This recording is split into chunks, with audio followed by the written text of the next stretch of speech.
శ్రీ గురుచరిత్ర 11వ అధ్యాయం. శ్రీ గణేశాయ నమః, శ్రీ సరస్వత్యాయ నమః, శ్రీ గురుభ్యో నమః. ప్రస్తావన.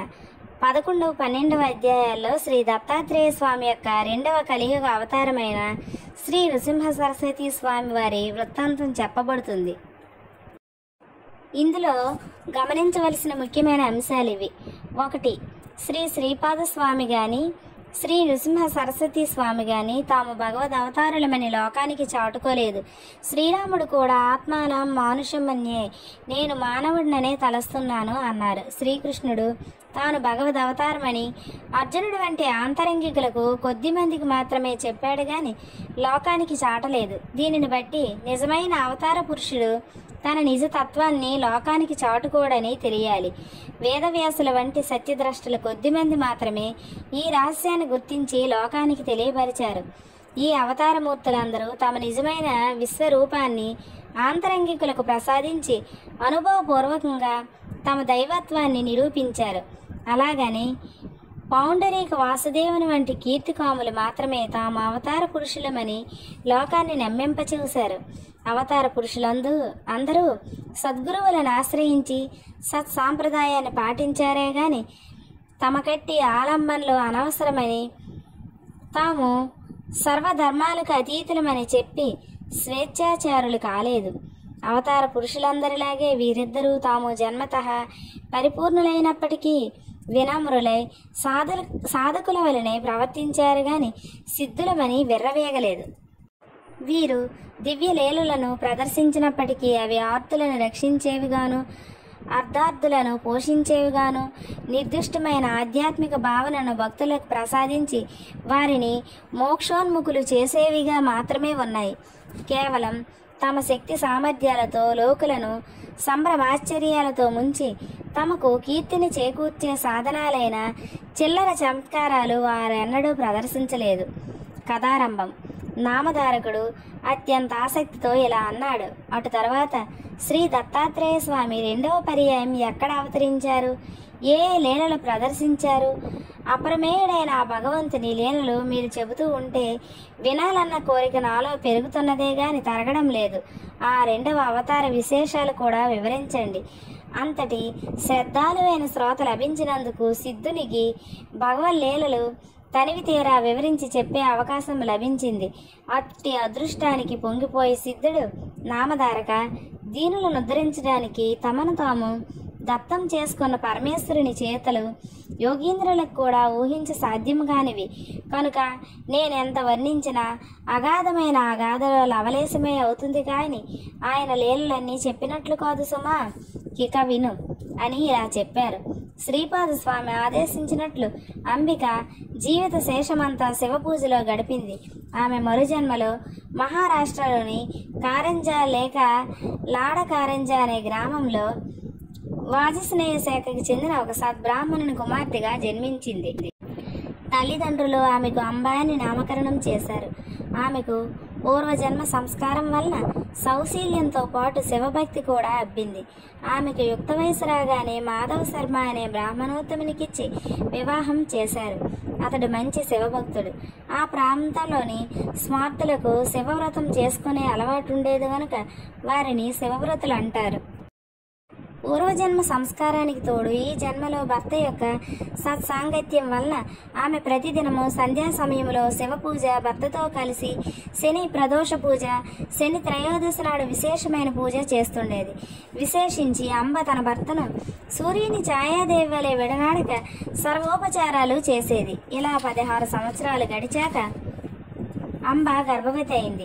మాధవ శర్మ సకాలంలో పుంసవనాది కార్యక్రమం నిర్వర్తించాడు. నెలలు నిండిన తర్వాత మహామహిమాన్వితమైన ఒక శుభలగ్నంలో ఆమెకు ఒక మగబిడ్డ కలిగాడు. నామధారక, ఆ పిల్లవాడు పుట్టగానే అందరి పిల్లల వలె ఏడవలేదు సరిగదా, స్పష్టంగా ప్రణవముచ్చరించాడు. అది విన్నవారు ఆశ్చర్యపోయారు. జ్యోతిష్ శాస్త్ర విద్వాంసులు అతని జాతకం చూసి, మాధవ శర్మ, నీ భాగ్యం పండింది. ఈ శిశువు సాక్షాత్తు భగవంతుడే. ఇతడు మనవలే గృహస్థాశ్రమం స్వీకరించడు. చిన్న వయసులోనే సన్యాసం స్వీకరించి జగద్వంద్యుడవుతాడు. ఇతని చరణాలు ధ్యానించిన భక్తులకు కామధేనువవుతాడు. ఇతని దర్శనం చేతనే పతితులు పావనులవుతారు. ఇతన్ని కన్నందువల్ల మీకు కీర్తి ప్రతిష్టలు దివ్య సుఖాలు లభిస్తాయి అని దైవజ్ఞులు చెప్పారు. మాధవ శర్మ ఆ విద్వాంసులను ఘనంగా దక్షిణ తాంబూలాలతో సత్కరించాడు. వారు సెలవు తీసుకుంటూ, మాధవ శర్మ, ఈ బాలునికి శ్రీ సిద్ధులు దాస్యం చేస్తాయి, నవ నిధులు పరిచారికలవుతాయి అని ఆశీర్వదించారు.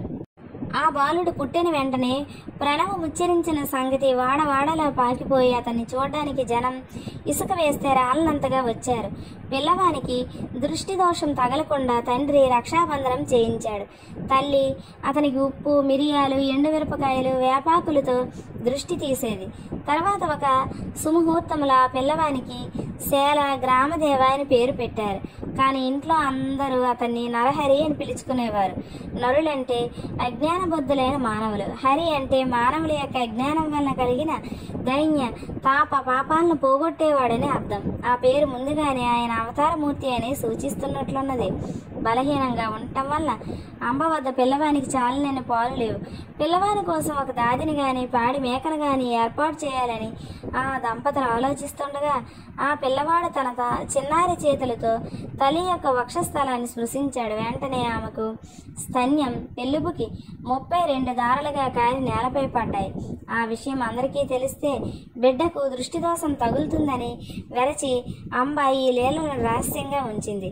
ఆ పిల్లవాడు ఊయల్లో పడుకోబెడితే ఏడ్చేవాడు, నేల మీద పడుకోబెడితే ఆడుకునేవాడు. ఇలాంటి లీలలు ఎన్నో జరిగినప్పటికీ తల్లి వాటిని ప్రకటించలేదు. అందువల్ల ఆ ప్రభు యొక్క సంపూర్ణమైన దివ్యత్వం అందరికీ తెలియలేదు. ఇలా సంవత్సరం గడిచినా అతనికి ఒక్క మాట కూడా రాలేదు. కులదేవతలను ఆరాధించమని కొందరు, మర్రి ఆకుల విస్తళ్లలో బ్రాహ్మణులకు భోజనం పెట్టించమని కొందరు, రావి ఆకుల విస్తళ్లలో భోజనం పెట్టించమని మరికొందరు చెప్పారు. మాటలు చెబుతూ అతని చేత అనిపించడానికి యత్నిస్తుంటే క్రమంగా వస్తాయని కొందరు, అతడు మాత్రం మాటలు వచ్చిన కొంతకాలం తర్వాత మాత్రమే మాట్లాడతాడని మరికొందరు అనేవారు. వారందరి మాటలు విని నరహరి నవ్వేవాడు. ఎవరు ఏమడిగినా ఓం అన్నదే అతని సమాధానం. ఆ సంగతి విని కొందరు పెద్దలు, ఇతడు మన మాటలు వినగలుగుతున్నాడు కనుక ఇతడు చెవిటివాడు కాదని స్పష్టమవుతుంది అనేవారు. అతడు మూగవాడైతే అంత స్పష్టంగా ఓం అనడం సాధ్యం కాదు. అతడు మాటలొచ్చి కూడా ఎందుకో మాట్లాడటం లేదని కొందరు తల్లికి ధైర్యం చెప్పేవారు. ఆమె ఎవరు ఏది చేయమని చెప్పినా అదల్లా చేసేది. తమ కులదైవమైన దత్తస్వామికి ప్రత్యేక పూజలు చేసేది. ఇలా నరహరికి 7వ సంవత్సరం వచ్చింది. కానీ అతడు మాట్లాడనే లేదు. బాలుడు మోగవాడు అవుతాడని తల్లిదండ్రులు కలత చెందారు. ఒకనాడు అంబ అతని పరిస్థితికి కంటతడి పెట్టింది. అది చూసి నరహరి సైగలతో ఆమెను వారించి పక్కనే ఉన్న ఒక ఇనుప వస్తువును తెప్పించి చేతితో తాకాడు. తక్షణమే అది బంగారంగా మారింది. ఆశ్చర్యంతో తల్లిదండ్రులు మరికొన్ని ఇనుప వస్తువులను అతని చేత తాకించారు. అవి కూడా బంగారంగా మారాయి. తమ పిల్లవాడు సామాన్యుడు కాదని, ఆ జన్మ సిద్ధుడని గుర్తించారు. అయినప్పటికీ ఆ దంపతులు అతడు మాట్లాడకపోవడం గురించి దిగులు పడుతూనే ఉండేవారు. అతడు వేదాధ్యయనం చేసి స్వధర్మాన్ని ఎలా పాలించగలడన్నదే మాధవ శర్మకున్న దిగులు. తల్లి ఒకరోజు అతన్ని అక్కును చేర్చుకొని కన్నీరు కారుస్తూ, నా కన్న తండ్రి, నీ మాటలు విని ఆనందించే భాగ్యం మాకు లేదా అన్నది. అది విని నరహరి నవ్వి తనకు ఉపనయనం చేస్తే మాట్లాడుతానని, మొట్టమొదటిగా ఆమెతోనే మాట్లాడుతానని సైగల ద్వారా తెలిపాడు. ఆ సంగతి విని మాధవ శర్మ ఆశ్చర్యపడి అతని ఉపనయనానికి ఒక శుభముహూర్తం నిర్ణయించి ఊరి వారిని అందరినీ ఆహ్వానించాడు. గ్రామస్తులందరూ అతడి ఆశలు అడి ఆశలై నలుగురిలో తలవంపులకు గురువు అవుతాడని తలిచారు. కొందరు పెద్దలు మాత్రం, అయ్యా, ఆ పిల్లవాడు గాయత్రీ మంత్రం ఉచ్చరించగలిగితే మనకేమీ, లేకపోతేనేమి మనకు మాత్రం మృష్టాన్న భోజనం, ఘనంగా దక్షిణ తాంబూలాలు లభిస్తాయి కనుక ఈ ఉపనయన కార్యక్రమం జరుపుకొనివ్వండి అన్నారు. అందరూ ఉపనయనానికి మాధవ శర్మ ఇంట సమావేశమయ్యారు. నరహరి ముండనము, మాతృభోజనము అయ్యాక జింక చర్మము, పసుపు వస్త్రం ధరించాడు. చెవిలో గాయత్రీ మంత్రం ఉపదేశించినప్పుడు నరహరి ఆ మంత్రరాజాన్ని మనసులోనే జపించి దీక్ష తీసుకున్నాడు. తర్వాత అతడు తల్లికి నమస్కరించి ఆమెను భవతీ భిక్షాందేహి అని భిక్ష కోరి మొట్టమొదటి ఆమెతోనే మాట్లాడతానని తల్లికి తానిచ్చిన మాట నిలబెట్టుకున్నాడు. తల్లి మొదటి భిక్ష ఇచ్చి ఋగ్వేదం పఠించు, ఆచారం పాటించు అనగానే నరహరి అగ్నిమీలే పురోహితం అని ప్రారంభించి ఋగ్వేదంలోని మొదటి మంత్రం చెప్పాడు.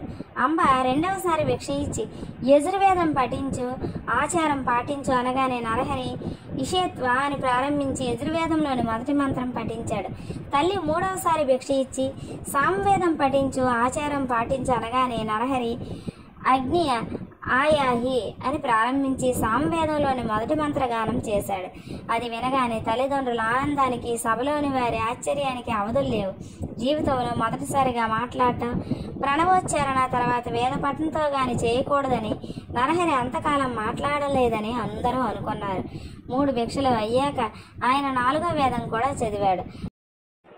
ఆయన భగవద్ అవతారమని తెలుసుకుని అచటి బ్రాహ్మణులంతా నమస్కరించారు.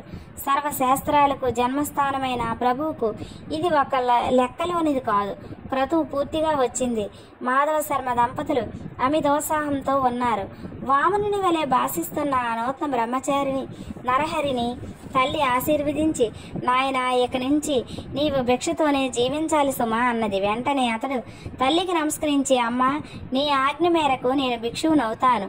నేను సన్యాసాశ్రమం స్వీకరించడానికి అనుమతించండి అని తండ్రి వైపు కూడా తిరిగాడు. ఆ మాటలకు ఆ తల్లి నివ్వెరబోయి దుఃఖిస్తూ, నాయన ఒక్కగానొక్క మగబిడ్డవు. మేం 16 సంవత్సరాలు ఎంతగానో ఎదురు చూసి ఎన్నో వ్రతాలు ఆచరించాక పుట్టావు. తర్వాత 7 సంవత్సరాలు నీవు మాటలే ఆడలేదు. ఇంతకాలానికి పరమేశ్వరుని కృప వలన నేను చేస్తున్న పూజలు, వ్రతాలు ఫలించి ఈరోజే మొదటిసారిగా నీ మాటలు వినగలిగాను. అందుకు నేను సంతోషిస్తుండగా నీవిలా అంటావేమి? అప్పుడే నీవు ఇల్లు విడిచిపోతే మా గతి ఏమిటి? నీవు గృహస్థువై బిడ్డలు కలిగాక సన్యసించవచ్చు కదా అని బ్రతిమలాడింది. అప్పుడు నరహరి తల్లిని కౌగలించుకొని ఓదార్చి, అమ్మా నా మాట విను. వివేకంతో ఆలోచించి ఈ వ్యర్థమైన దుఃఖాన్ని తొలగించుకో. నేను ధర్మరక్షణ కోసం అవతరించాను. నీకింకా 4 బిడ్డలు కలిగి ప్రేమతో మీ సేవ చేస్తారు. వెనుకటి జన్మలో నీవు నిష్ఠతో శంకరుని పూజించడం వల్లనే నేను నీ గర్భాన్ని జన్మించాను అని చెప్పి ఆమె శిరస్సుపై తన చేతి నుంచి ఆశీర్వదించాడు. వెంటనే ఆమెకు తన పూర్వజన్మ శృతి కలిగింది. అతడు శ్రీపాద వల్లభుడిగా దర్శనమిచ్చాడు. వెంటనే ఆమె ఆనందంతో పరవశించి అతని పాదాలపై పడి ఇలా అన్నది, స్వామి, పూర్వజన్మలో కుపుత్రవతినైన నేను ఆత్మాహుతికి పాల్పడినప్పుడు రక్షించిన శ్రీపాదుడవు నీవే. బ్రహ్మాండాలన్నీ నీలోనే ఉన్నాయి. అట్టి నీవు నా గర్భాన పుట్టినందువల్ల నా భర్తృవంశము, పితృవంశము కూడా పావనమయ్యాయి. అతడు ఆమెను లేవదీసి, అమ్మ ఈ పూర్వ వృత్తాంతం వెల్లడి చేయవద్దు. నీకొక రహస్యం చెప్తాను, గుప్తంగా ఉంచు. నేను సంసారమంటని సన్యాసిని. నేను చేయవలసిన తీర్థాటనం మొదలైన కార్యాలు ఎన్నో ఉన్నాయి. అవి నేను ప్రకటించ వీలు లేనివి, రహస్యమైనవి. ఈ కర్తవ్యం నాకు తప్పదు కనుక నేను ఇంట్లో ఉండటం వీలు పడదు. కనుక నీవు అనుమతి ప్రసాదించు అన్నాడు. శ్రీ దత్తాయ గురవే నమః. శ్రీ శ్రీపాద వల్లభాయ నమః. శ్రీ నృసింహ సరస్వత్యై నమః.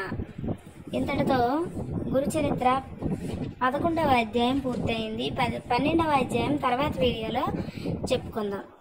Thank you friends. Keep watching.